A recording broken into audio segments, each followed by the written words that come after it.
అనంతపురం జిల్లా అనంతపురం రూరల్లోని స్థానిక Kalyandurg bypass road నందు సోమవారం సాయంత్రం 5:30 గంటల సమయంలో అర్బన్ ఎమ్మెల్యే దగ్గుపాటి ప్రసాద్ స్థానిక కళ్యాణదుర్గం బైపాస్ రోడ్డు వద్ద ఉన్న ఎన్టీఆర్ అన్నా క్యాంటీన్ను పరిశీలించడం జరిగింది. ఈ సందర్భంగా అనంతపురం అర్బన్ ఎమ్మెల్యే దగ్గుపాటి ప్రసాద్ మీడియాతో మాట్లాడుతూ ఆగస్టు 15వ తారీఖున రాష్ట్ర వ్యాప్తంగా ఉన్న అన్నా క్యాంటీన్లను కూటమి ప్రభుత్వం తిరిగి ప్రారంభించబోతుందని, అందులో భాగంగా నేడు స్థానిక కళ్యాణదుర్గం బైపాస్ రోడ్డు వద్ద ఉన్న అన్నా క్యాంటీన్ను పరిశీలించడం జరిగిందని, 30 లక్షల రూపాయలు వెచ్చించి 3 అన్నా క్యాంటీన్లను ఆగస్టు 15వ తారీఖున ప్రారంభించబోతున్నామని, అందులో భాగంగా నేడు కళ్యాణదుర్గం బైపాస్ రోడ్లో ఉన్న అన్నా క్యాంటీన్ను పరిశీలించడం జరిగిందని అర్బన్ ఎమ్మెల్యే దగ్గుపాటి ప్రసాద్ పేర్కొన్నారు. ఈ కార్యక్రమంలో స్థానికంగా ఉన్న తెలుగుదేశం పార్టీ నేతలు, నగరపాలక సంస్థ అధికారులు, ఇతర టీడీపీ కార్యకర్తలంతా కూడా పాల్గొన్నారు.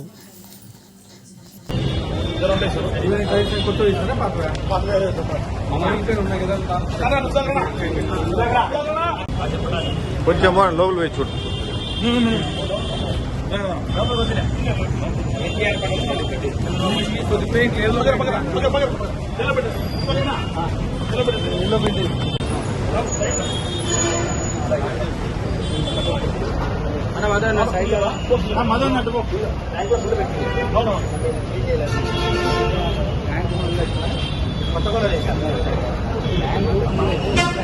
కనెక్షన్ టెస్ట్ చేస్తాను.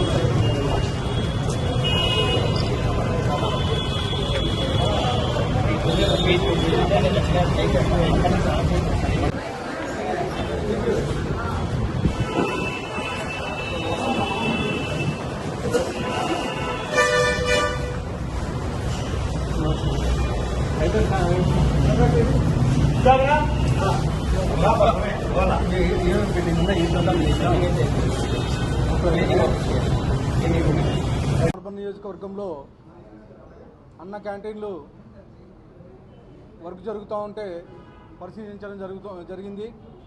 అనంతపురం అర్బన్లో 3 అన్న క్యాంటీన్లు ఉన్నాయి.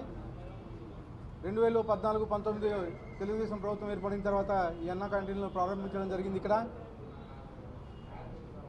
దాని తర్వాత వైఎస్ఆర్సీపీ ప్రభుత్వం వచ్చిన తర్వాత ఈ అన్న క్యాంటీన్ని మూసివేసి పేదవాని కడుపు కొట్టడం జరిగింది. మళ్ళా మా ముఖ్యమంత్రి వర్యులు గౌరవనీయులు శ్రీ నారా చంద్రబాబు నాయుడు గారు ముఖ్యమంత్రిగా ఛార్జ్ తీసుకుంటానే తొలి 5 సంతకాల్లో అన్నా క్యాంటీన్లు కానీ ఒకటి. దానిలో భాగంగానే ఈ నెల ఆగస్టు 15వ తారీఖు స్టేట్లో దాదాపు 100 క్యాంటీన్లు ఓపెన్ చేస్తున్నారు. దానిలో భాగంగా 3 క్యాంటీన్లు శిథిలావస్థకి, గత 5 ఏళ్ళలో శిథిలావస్థకి చేరిన దానిని దాదాపు 30 లక్షలు ఖర్చు పెట్టి ఈ వర్క్స్ చేయడం జరిగింది. అన్నీ ఆల్మోస్ట్ కంప్లీట్ స్టేజ్లో ఉన్నాయి. ఈ నెల 15వ తేదీ ఈ క్యాంటీన్లు కానీ ఓపెన్ చేయిస్తామని చెప్పేసి తెలియజేయడం జరుగుతూ ఉంది. ఈ అవకాశాన్ని అనంతపురం అర్బన్ బడుగు బలహీన వర్గాలు ఉపయోగించుకోవాలని చెప్పేసి ఈ సందర్భంగా తెలియజేస్తున్నాను. ప్రత్యేకంగా మా ముఖ్యమంత్రి వర్యులకు ఈ అన్న క్యాంటీన్లు ఓపెన్ చేయించిన దానికి అనంతపురం అర్బన్ ప్రజల తరఫున ప్రత్యేకంగా ధన్యవాదాలు తెలుపుకుంటున్నాను.